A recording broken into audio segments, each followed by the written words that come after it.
Hi, my name's Janice and I'm a Thermomix consultant. I've been invited to a barbecue this afternoon and I've been asked to bring a plate. So I thought I would do something a little bit fun. And this one's a lengthy recipe, but lots of breaks in the middle. So the first thing I've got to do is make a sauce which has to cool. So I'll just jump in here. It's saved into my week today as in it's the Festive Camembert Wreath. Now this was in the Women's Weekly, I think, in the December Women's Weekly. It was one of the featured recipes. So I'll just show you and I'll start cooking. So this uses dried cranberries and fresh cranberries. Now living in a small country town in Queensland, we don't have fresh or frozen cranberries. But in the tips it says if you are using all dried cranberries, then to double the shallots to 4 and decrease the sugar. So here we go, we're going to start in, I've got 4 shallots, right, next, and then we're going to chop them, next, just give me 2 seconds on speed. Okay, next, then we need the spatula, and scrape down the sides. I'll just pull that off. I'll show you, but they're just coarsely chopped.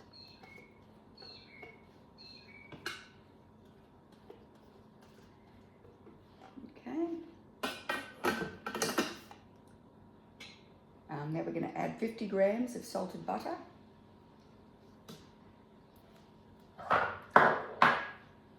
Next. And then we're going to put the lid on without the measuring cup. So I'll pop that on. Next. And then we are going to cook the shallots for 2 minutes at 120 degrees on speed 2.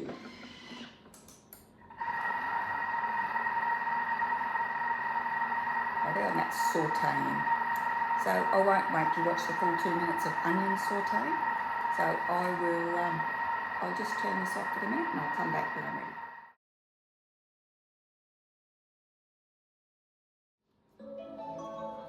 ready. Okay, so they've finished sauteing. And now we're going to add 80 grams of dried cranberries and 80 grams of frozen cranberries. So I've got 160 grams of dried cranberries. It says 80 grams of sugar, but because I'm using all dry, we're only going to put in 50 grams of sugar and 50 grams of port.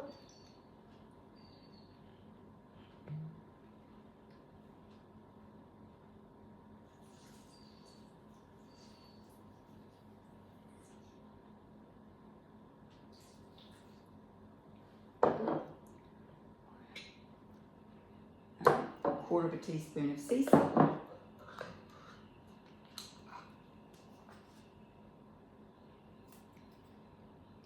And 2 pinches of ground black pepper.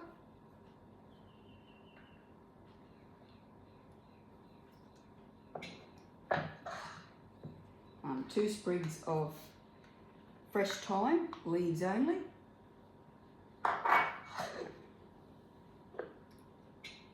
Now we're going to put the lid back on with the measuring cup. Next.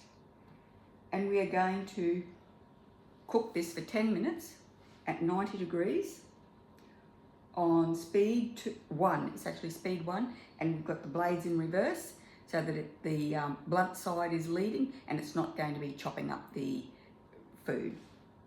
Now we'll go next. There we go. There we go. And we'll leave that to cook for 10 minutes and I'll come back. Hi, and we're back. It's finished cooking and we're ready to move on to the next step, which is to take the sauce, transfer it into a bowl and set aside until it's cool. So if you're making this There's a few preparation steps you've got to do prior to assembling it, and everything's got to cool. So I find it's best if you do this in the morning, and then in the afternoon when you're ready to assemble your wreath, if you make your dough and put it together. So this will thicken up, of course, when it cools.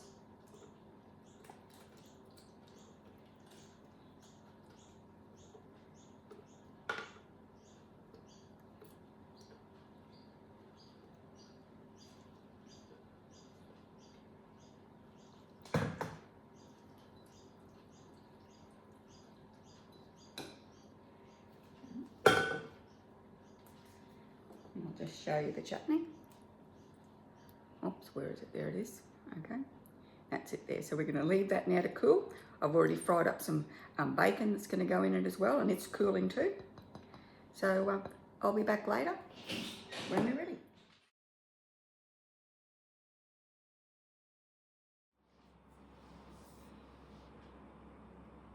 Okay, we're back. We're going to continue on with our recipe.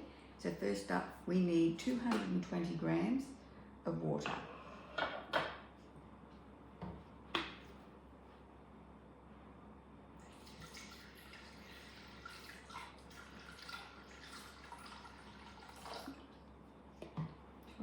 Let's put a bit back.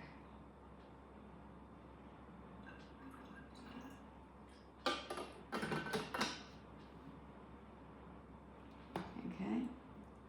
Next, 1 teaspoon of sugar. Next, 2 teaspoons of dried yeast.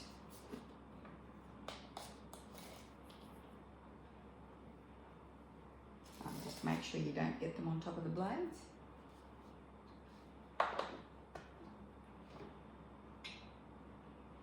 And we're going to put the lid on with the measuring cup, and then we're going to warm the water for 2 minutes to 37 degrees. Speed 1.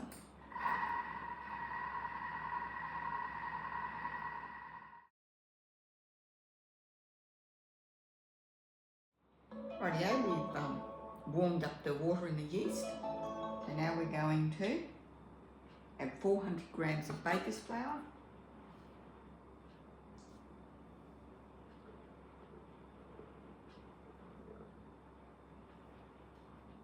Now I forgot to tear those scales, but if I had pre-weighed this, I would put the lid on. It'll say it was 400 grams. Oh, well, it's nearly. So next, we want 30 grams of extra virgin olive oil.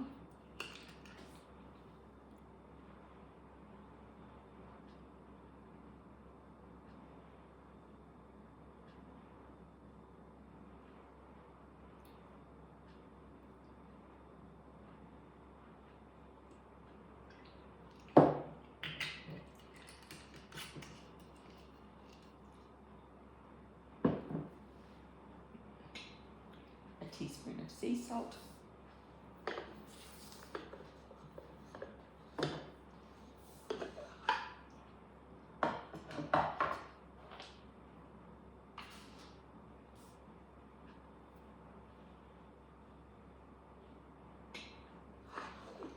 Okay. Lid goes back on with the measuring cup. And we're going to knead it for 3 minutes. So the knead mode is one of the few modes, well, they've got a lot of modes on the TM6. If we just go across here, or if we go home, and it'll continue on. So these are all the modes. These are all the different things that you're going to do.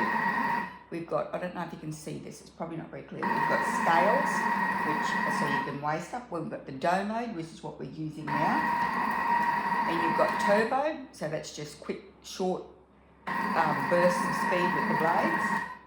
Pre-clean, blend, egg boiler, so you can use it as a egg cooker, a kettle, so it can be a kettle, just to warm up some sauces, to cook sauce, so that's just thickened mode, It's a rice cooker. Then we've got fermentation, which you use for yogurt or proving dough.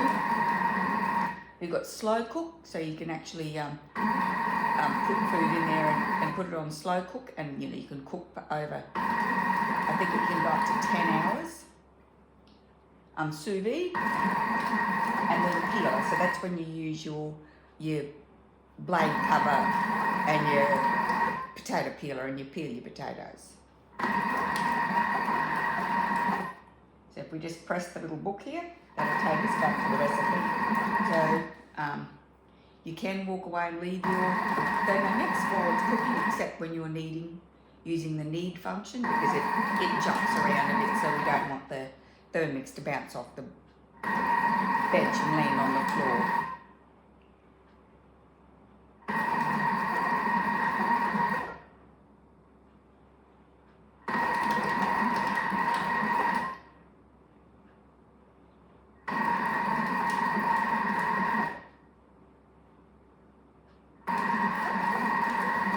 I'm sure that a lot of us have got bread makers. I have a bread maker, which I very rarely use because I actually prefer to make the dough in the Thermomix and then bake it in the oven. I mean, obviously the bread maker, you can put all your ingredients in, close the lid, walk away, and it'll take it all the way through to cooked. But when you're just making dough for pizzas or for bread rolls, I find it's very slow, whereas this takes no time at all to make a batch of dough. Right, yeah, we're nearly up. Our time's nearly up.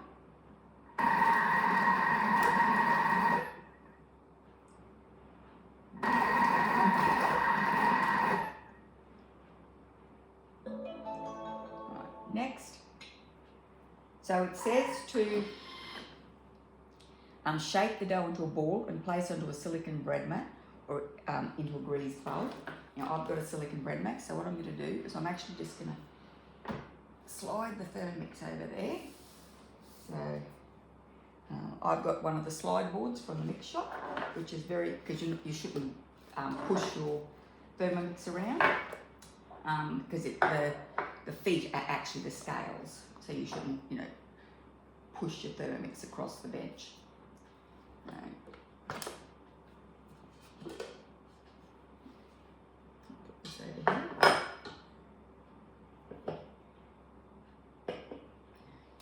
And if we do this, and that blade will just drop through there onto your silicone mat, taking all the dough with it.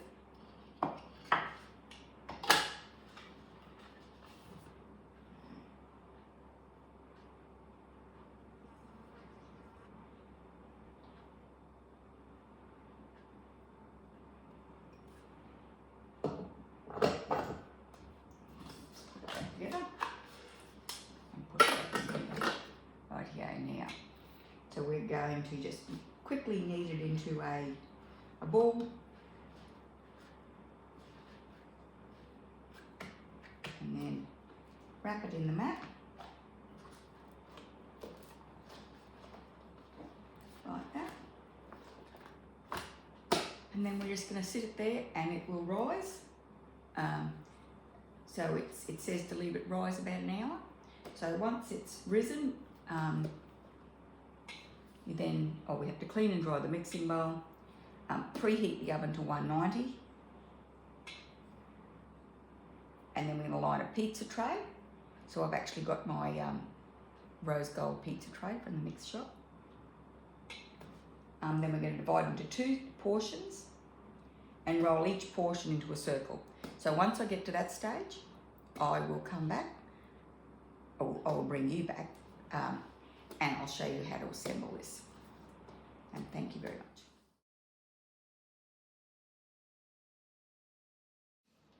Okay, we're ready to assemble this thing. I did evict those few flies that are hanging around before. And I've got my rose gold pizza tray with a couple of pieces of baking paper, just to make it easier to serve. And what I am going to do is I'm just going to bring the camera in closer so you can see exactly what I'm doing. So if you just wait a minute, I'll be right back.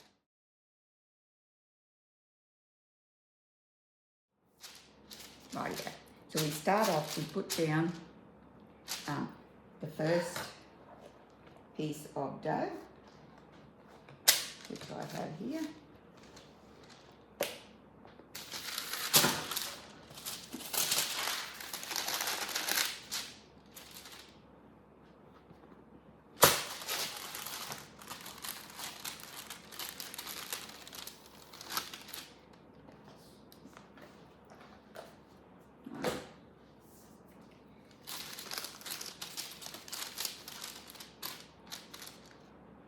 So I can't quite reach the, there.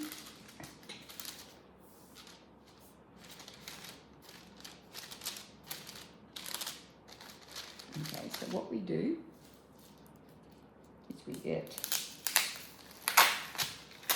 our Camembert.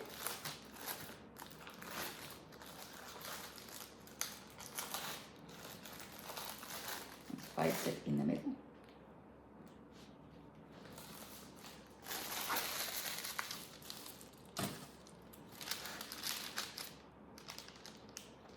Middle as we can go. Then we get 3/4 of our cranberry mixture and just spread it out to within 1 centimetre of the edge. The rest we save to serve it with, like as a bit of a garnish.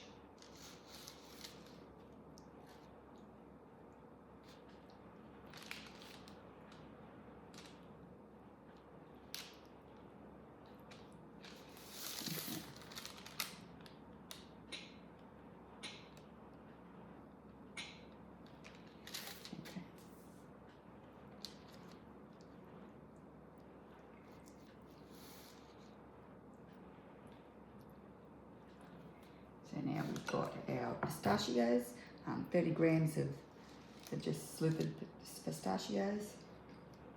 They go around, and then we've got some fried bacon. We'll keep some of this for garnish as well.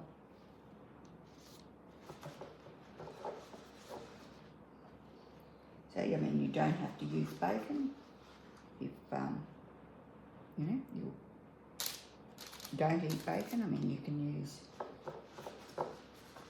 any sort of. Well, you don't have to use anything. Okay. If you don't eat bacon, I'm sure you already know what you can replace it with. Okay. Put that over there. Now we're going to get the top.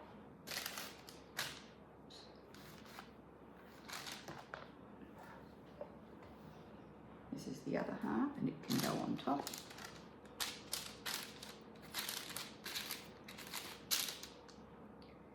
Oopsie. Okay. A bit sticky. It's okay. Okay.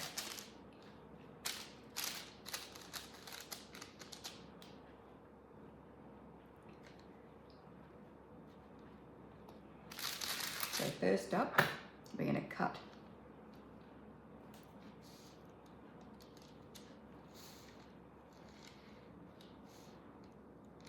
that across. Try not to cut into the cheese.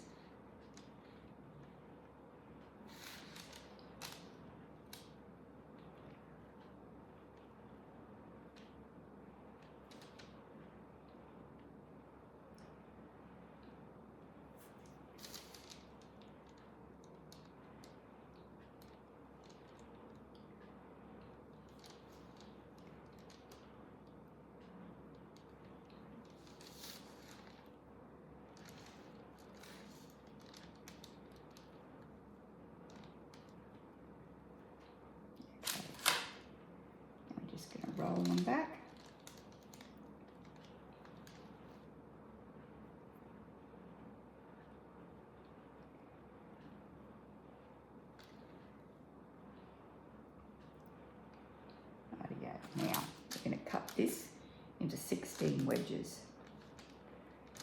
So we'll start off with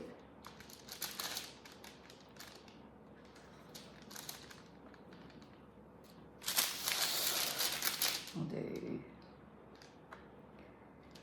it in quarters.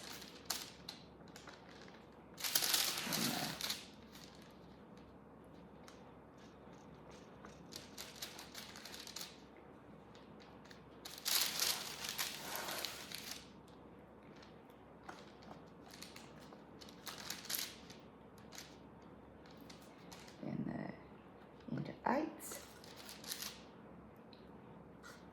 and then that'll be into 16ths.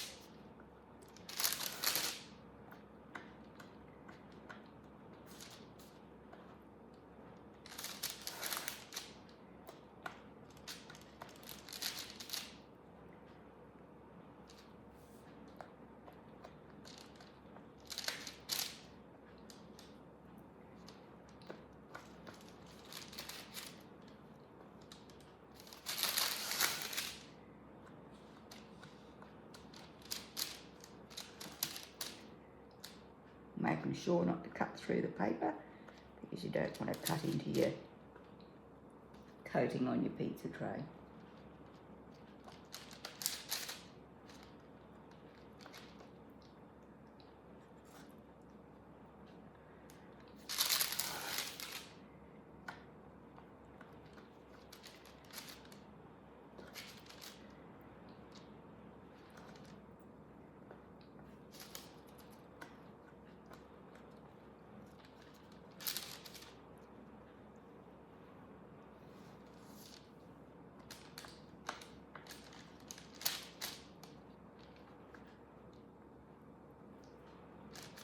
Rightio. Now we're just going to twist it over like that, all the one way.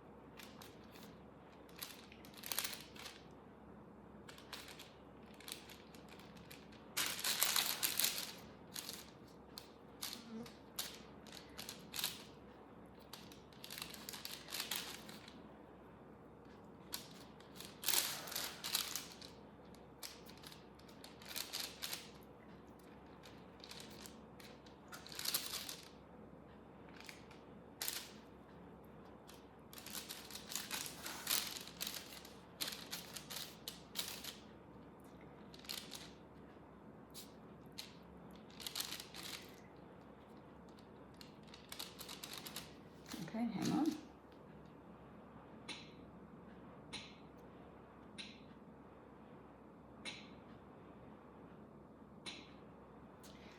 So it just says that to brush the pizza sun with some beaten egg, which I actually have, and then bake for 18 to 20 minutes at 190 degrees.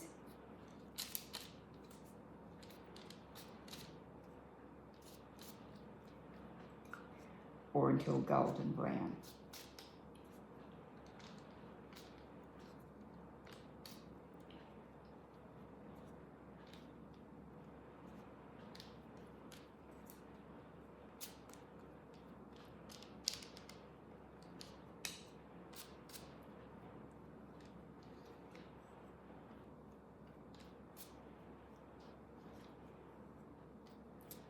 Now this is an egg yolk that was left over from some baking I did this morning.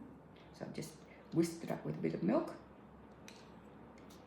instead of wasting an egg.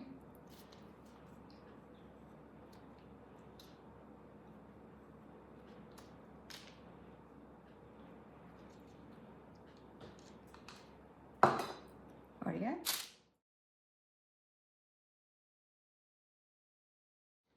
I'll put some pictures up once it's baked, but in the meantime, thank you for watching. Please, if you like this video, give it the thumbs up. Subscribe to my channel if you want to be notified. When I put out a new video, then hit the notifications bell. But in the meantime, thank you very much for watching, and I'll see you next time. Thank you.